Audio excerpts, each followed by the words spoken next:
جس کے لیے مولانا عبیداللہ سندھی کو نے افغانستان بھیجا اور ان کے وہاں تعلقات قائم ہو گئے.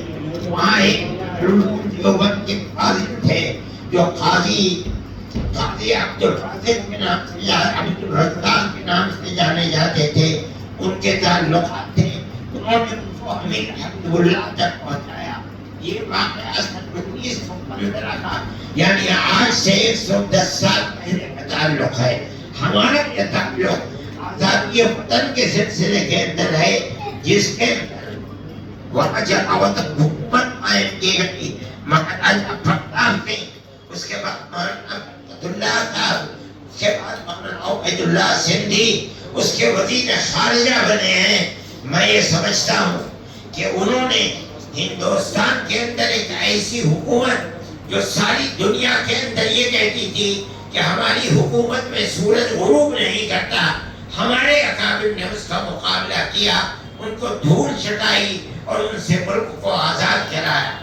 میں یہ سمجھتا ہوں کہ افغانستان کے علماء اور طالبان کے خاص طریقے پر حکومت وہ دارالعلوم دیوبند کے طلبا اور پڑھے ہوئے لوگوں سے پڑھی ہوئی حکومتیں, چاہے وہ مولانا بجنوری ہو, چاہے مولانا محمد شفیع صاحب ہو, چاہے وہ مولانا عبدالحق صاحب مولانا خٹک ہو, جو ہندوستان کے ہمارے علماء کا طریقہ تھا جو اس کے مقابلے کے اندر محاذ کی طرح پڑھے تھے, آپ نے اسی طریقے کو اختیار کر کے دنیا کی دو حکومتیں, چاہے وہ روس کی حکومت ہو چاہے امریکہ کی حکومت ہو, آپ نے ان دونوں کو دھول چٹائی ہے اور اپنے ملک کو ان سے آزاد کرایا.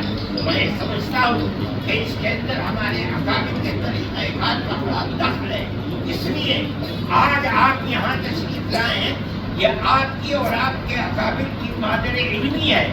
اس کے ساتھ ساتھ انہوں نے ملک کی آزادی کے لیے جو انتہائی مضبوط کارنامے کیے ہیں, آپ کے کارنامے ان کے بعد اور ان سے حاصل کردہ کارنامے ہیں. اس کا مطلب یہ ہے کہ آپ ان کے راستے پر چلے, اور ہمارا ماننا یہ ہے کہ مسلک کے اعتبار سے, مذہب کے اعتبار سے, ملک کی آزادی کے اعتبار سے جو آپ کر رہے ہیں اس کا ثواب یقیناً سب کا آخرت ان کے لیے بھی ہوگا.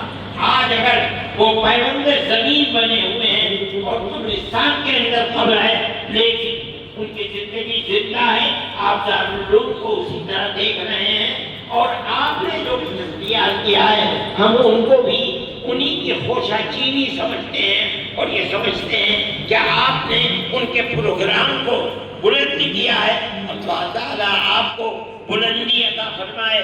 آج آپ کا ملک ساری دنیا کے اندر ایک اسلامی ملک ہے جس کے اندر اسلام قرآن و حدیث کے حدود و قصاص کو آپ نے قائم کر رکھا ہے. ہماری یہ دعا ہے کہ اللہ ملک کو ترقی دے, اور جس سیاسی جذبے کو آپ نے زندہ کیا ہے آپ کو اللہ تعالیٰ اس جذبے کے اندر قوت عطا فرمائے, اور اسی طرح ایک اسلامی ریاست سارے ملک کے اندر دوسرے مسلمانوں کی ریاستوں کے لیے ایک طریقہ کار ثابت ہو سکے.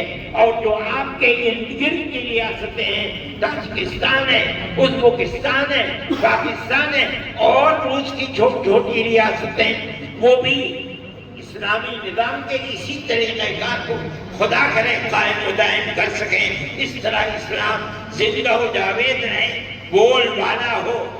میں انہی کلمات کے ساتھ آپ کی تشریف آوری کا شکریہ ادا کرتا ہوں. میں یہ سمجھتا ہوں کہ وہ تحریک جو آزادی وطن کی چلی تھی وہ دارالعلوم کی اسی سرزمین سے چلی تھی, افغانستان تک پہنچی, آپ نے اسے اختیار کیا. آج اپنی مادر علمی کے اندر گویا کہ آپ مادر وطن کے اندر بیٹھے ہیں. ہمارے دل اس سے خوش ہیں, آپ جس جذبے کو دیکھ رہے ہیں یہ اسی خوشی کا جذبہ ہے. اللہ آپ کو خیر و عافیت کے ساتھ لے جائیں. دارالعلوم کی طرف سے آپ بھی سلام قبول کریں, اور میں کہتا ہوں کہ آپ امیر المومنین کو بھی ہمارے جذبے کو پیش کریں اور ہمارا سلام پیش کریں. وآخر دعوانا الحمدللہ رب العالمین.